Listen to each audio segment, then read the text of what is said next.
여러분 안녕! 반말 책방에 온 걸 환영해! 오늘은 생물학 시간이야.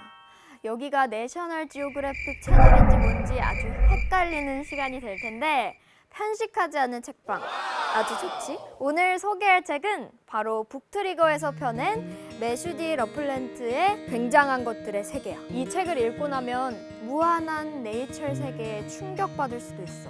너네 치타가 빠른 속도로 달리는 대신에 그렇게 오래 달리지 못한다는 사실 알고 있었니? 나만 몰랐나? 코끼리가 암에 걸리지 않는다는 사실은? 코끼리는 인간이랑 비슷한 유전체 모양을 가지고 있는데 암에 걸리지 않는데. 암이 발생하는 이유는 부분적으로 세포 분열 중에 실수가 생기기 때문인데 코끼리 성장 속도를 따져보면 진짜 미친 듯이 세포 분열을 할 거 아니야. 그런데도 결코 암에 걸리지 않는다는 거지. 왜?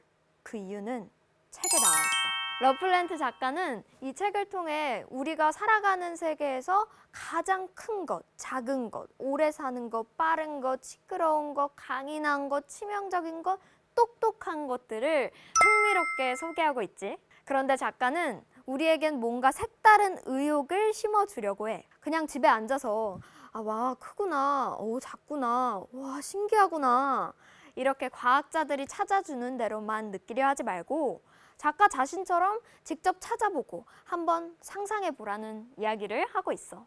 바로 자극을 주는 거지. 나 역시 책을 읽으면서 괜히 적극적으로 생각하게 되더라고.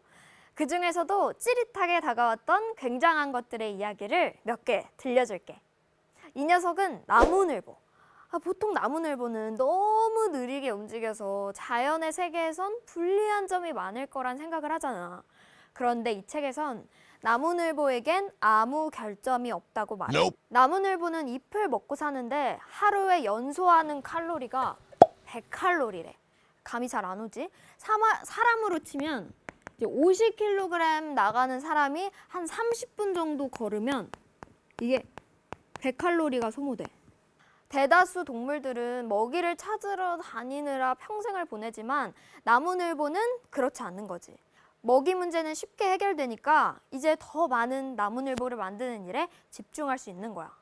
나무늘보는 한 번에 한 마리 새끼만 낳는데 수명이 30년 정도여가지고 비교적 수명이 길어서 개체군 번성에 유리한 거야. 그리고 작가는 나무늘보가 인간에게 전하는 교훈도 일러주는데 내가 그 부분을 읽어줄게. 가장 쉽게 생각할 수 있는 것은 우리 모두 차분하게 열을 식히고 조금은 느긋해지자는 것이다. 그러나 이보다 중요한 교훈은 식량 안보에 관한 부분이다. 나무늘보는 주변에서 곧바로 풍부하게 이용할 수 있는 것을 먹도록 진화했다. 우리도 이런 방향으로 진화했다. 다만 너무 많은 사람이 아직 이를 깨닫지 못할 뿐이다. 뭔가 우리를 돌아보게 만들어주지. 이 책 굉장한 것들의 세계는 생물의 위대함을 알려주면서도 인간이 자연에 대해 한번 짚고 넘어가야 할 점도 이야기하고 있어. 가령 모기에 대해서 한번 이야기해볼까? 모기는 대략 3,500종 정도 되는데 그 중에 병을 전파하는 게 100종. 말라리아 감염의 대다수를 전파하는 건 8종이야. 이 말라리아 원충 때문에 매년 21만 5천 명이 목숨을 잃는데 사람의 목숨을 살리기 위해서 한 연구팀이 기술을 개발한 거야. 모기의 유전자를 변형시켜서 열대열 말라리아 원충을 죽이는 항체를 옮기도록 한 거지. 그 자식의 자식까지 말라리아를 퍼뜨리지 못하도록 하기 위해서. 살인자를 죽인 자에 대해서 비난하긴 정말 어렵긴 하지. 그런데 여기서 한 발 더 나아가서 생각해보면 과연 인간이 신의 역할을 해도 되는 걸까? 의문이 드는 거야. 어떤 동물이 살 것인지 말 것인지를 결정하고 어떻게 살 것인지까지 결정하는 경우는 좀 위험한 판단이다 라고 작가는 말하고 있어. 이건 절대 모기에서 그치는 예시는 아니야. 그치? 그리고 이 작가가 던지는 질문에 너희들도 한번 깊이 생각해봤으면 좋겠어. 그렇다면 얼마나 치명적인 질병이어야 약간의 윤리적 융통성을 베풀 수 있을까? 인간에게 있어 인간 외의 수많은 생명체는 그저 하나의 도구인 거지.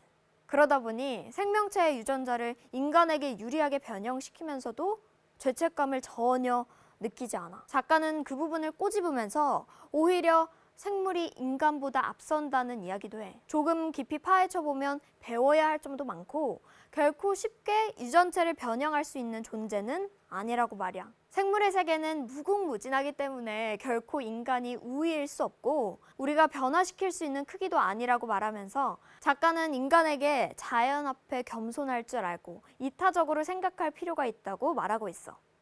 또 과학자들이 다 발견했겠지 하고 일상에 안주하는 게 아니라 우리도 주변 환경, 자연에 관심을 가지다 보면 이 책에 나온 가장 큰 것, 작은 것, 똑똑한 것 등 또 다른 최상급의 생물들을 발견할 수 있을 거라고 전해.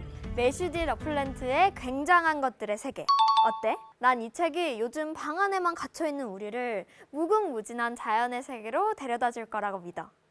또 자연 앞에 꼼짝도 못하고 있는 지금 상황에 딱 맞는 책이지 않을까 싶네. 자, 오늘도 재밌고 알찼다면 좋아요, 구독, 댓글까지 부탁할게. 그럼 안녕!